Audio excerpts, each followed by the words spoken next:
And welcome back, and we'll be taking a look at two more ways that we can increase our water supply. One is through water transfer, the other is through desalinization.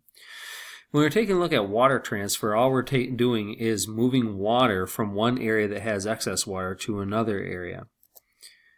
A couple of transfers that are widely known are the South-North Water Diversion Project in China, which diverts 6 trillion gallons of water each year, and then also the California aqueduct system. If you take a look at the Chinese South-North Water Transfer Project, you'll notice the blue rivers, primarily the Yangtze, the Yellow River, that run through central China. And what they've essentially done is they're trying to divert with concrete canals water to the more populated areas. Going back to the map, they are trying to bring water primarily to these highly populated areas of Beijing and other new megacities that are lacking in water.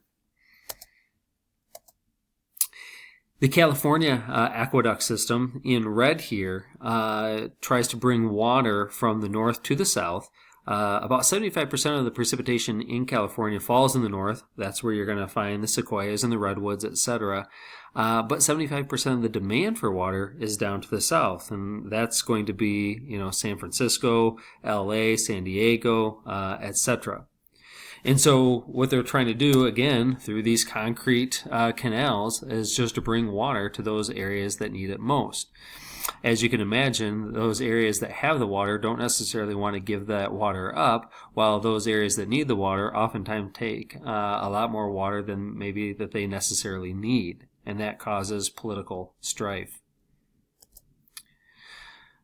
One big transfer story that ended in catastrophe is the Aral Sea. I'm not going to go into the details about how the Aral Sea disaster occurred. I'm going to ask you to watch a video clip on that is posted to the portal that spends a considerable amount of time detailing exactly what happened with the Aral Sea. But just to give a quick synopsis, essentially the Aral Sea was once the fourth largest lake in the world. And during the reign of the Soviet Union, they diverted water from the two major rivers that fed that lake to be used on other agricultural grounds. By doing so, water no longer flowed into the lake, and the lake eventually dried up. A couple of environmental issues that came out of that is the fact that the Aral Sea was a saltwater lake. And so as the lake shrank, it greatly increased its salinity, and eventually the fish that were living in there couldn't withstand that kind of salinity, and they died. In addition, the salt that's left behind is actually blowing around in the atmosphere and is landing on glaciers and melting Himalayan glaciers, similar to what you would have with our road salt melting the ice on our roads.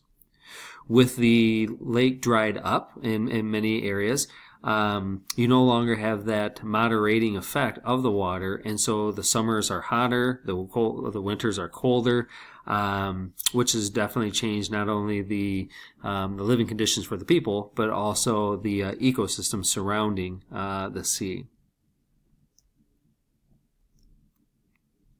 So, if we're not going to be piping water from place to place, what else can we do? Well, most of the water in the world is going to be ocean water, salt water. So why not just take the water out of the ocean, remove the salt?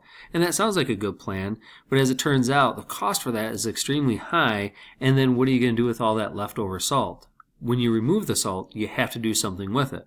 I might propose that you would sell it to the northern areas that need road salt, and create a market for that salt, but I digress. So there's two primary ways to remove dissolved salts from ocean or salt water. One is distillation, and the other is reverse osmosis. So let's take a look at distillation first, which is going to be right here. And essentially what you do is you take your salt water and you're going to heat it up. As you heat it up, the water boils. The water goes into the vapor phase, but the salt does not. The salt stays in the solution. So now you have just pure water vapor, and all you have to do is take that water vapor, send it into a condensing unit, which is going to be cooler, and then it's going to turn back into liquid water and drain out. Now, of course, to do this for thousands and thousands of people, you're going to have to do this at the industrial level, but the idea is still the same. You simply heat the water, boil the water into steam, it separates from the salt, you recondense it, and it dispenses into a new area. This actually is how I create distilled water for our chemistry classes. Now, the other way that you can create fresh water from salt water is going to be through reverse osmosis, and that's what's in the upper right hand corner. Think back to your biology class. Typically what you do is you take a bag of sugar or salt water and you put it into a beaker of fresh water, and what you'll find is the fresh water tends to flow into the bag of salt water. The reason for this has to do with osmotic and water potential, but the main thing is that fresh water will flow into the bag of the salt water. The semi-permeable membrane, which is in the middle, does not allow the salt or the sugar to escape into the fresh water. It only allows the water to move between the two. Well, with reverse osmosis, what you end up doing is applying a pressure downward that's going to force the water back across that membrane, leaving the salt in that on the one side of the membrane and having fresh water on the other. Now, the problem with both of these is that both of these processes, heating something up and applying a pressure, is very expensive. And so it's going to cost a lot of money to do this on a level that makes it worth getting the fresh water. The second thing is what are you going to do with all of the salt that's left behind? What are you going to do with all the salt that's left behind after distillation?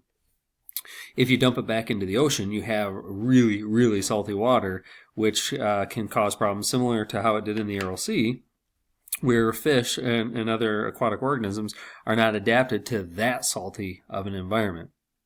That would be something we'd have to figure out if this was going to be used on a large scale. All right.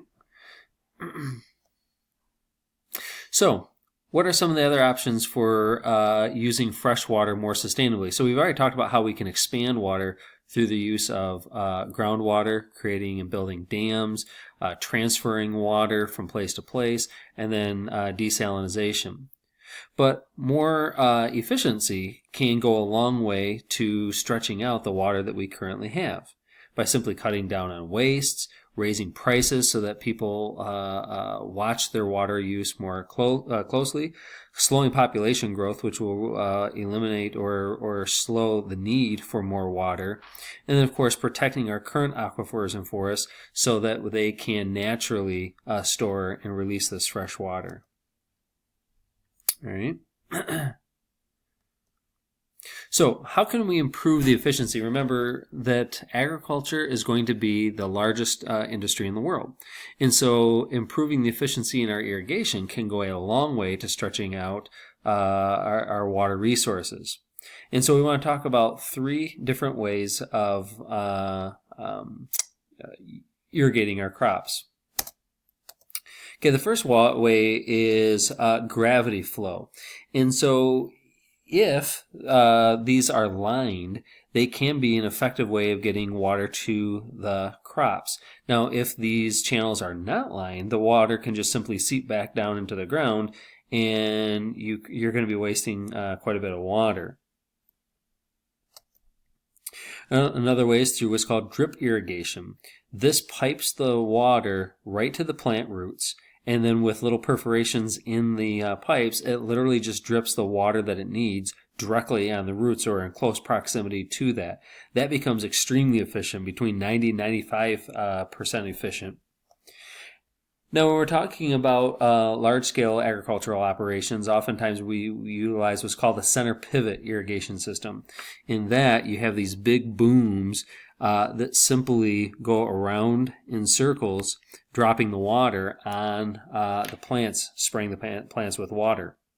Now, when you're dealing with a typical type of a nozzle, that produces a lot of spray. And that spray just stays in the atmosphere as a mist and never actually gets down to the plant roots. And so what oftentimes people will do now is utilize low pressure. If it's low pressure, the water doesn't stay as a mist blowing around in the air. It literally drops all the way to the ground and is going to get to the plant where it's needed. So here's an image of gravity flow irrigation. All right, and again, if they're lined properly, they can be 60 to 80% efficient with their water. This is showing drip irrigation, where you have all the pipes that are bringing the water directly to, in this case, all the plants are potted, but that doesn't necessarily have to be the case. And then here's your center pivot, where you can see that rather than spraying the water way up high, they have the hoses and the nozzles hanging really low to the crops. And if you go at low pressure, the drops of water will actually get down to the soil. And they go around and around, and you can see the circular patterns. And then here, right there, is going to be the center pivot and its location. So what are some of the solutions to reducing our water losses? Well, first of all, again, not growing thirsty crops in dry areas. Now, what are thirsty crops going to be? Cotton, sugar cane, rice can be, etc. And you shouldn't be trying to grow those types of crops in dry areas. In that type of a case, if you need those types of crops, import them. Organic farming and polyculture can maintain soil moisture because you keep the ground covered longer periods of time. Ground that's uncovered is going to dry out, but if it's covered, then it's going to retain its soil moisture. Monitoring soil moisture, where you're only adding the water when it's needed, can also be a strategy rather than just pouring water on already damp soils. You can do that by using drip irrigation systems and other methods. Irrigation at night is going to reduce evaporation. In fact, that's one of the reasons why a lot of people, they water their lawns at night and then in the morning because you're not going to lose as much water. And then we've already mentioned lining those canals that are going to be bringing irrigation water so that the water doesn't just seep into the ground. It actually gets to the location that's desired.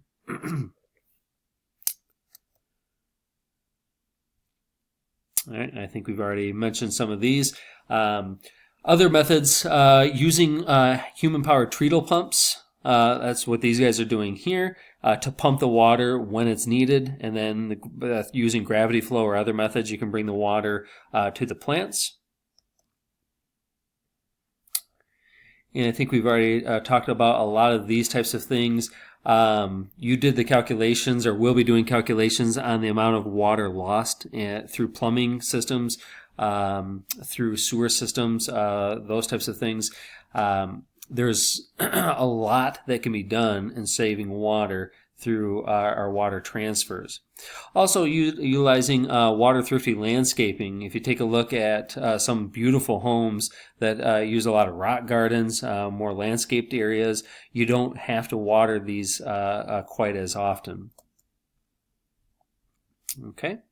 Now, another way that we can utilize less water is to take the sewage that we create and actually, instead of flushing them down the toilet and then chewing them up with bacteria, is to actually compost that and spread it on farm fields. In fact, the University of Michigan just announced that they will be experimenting with that on campus in Ann Arbor. All right.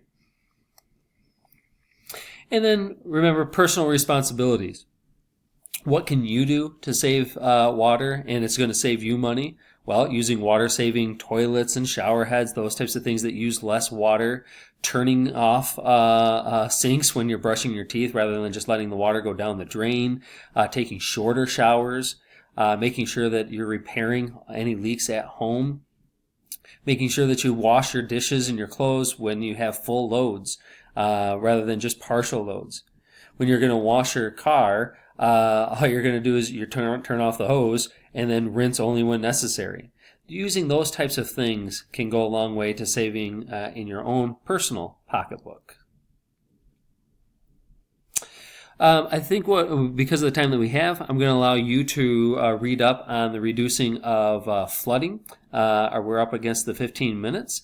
But don't forget, you want to watch that video on the Arrow C.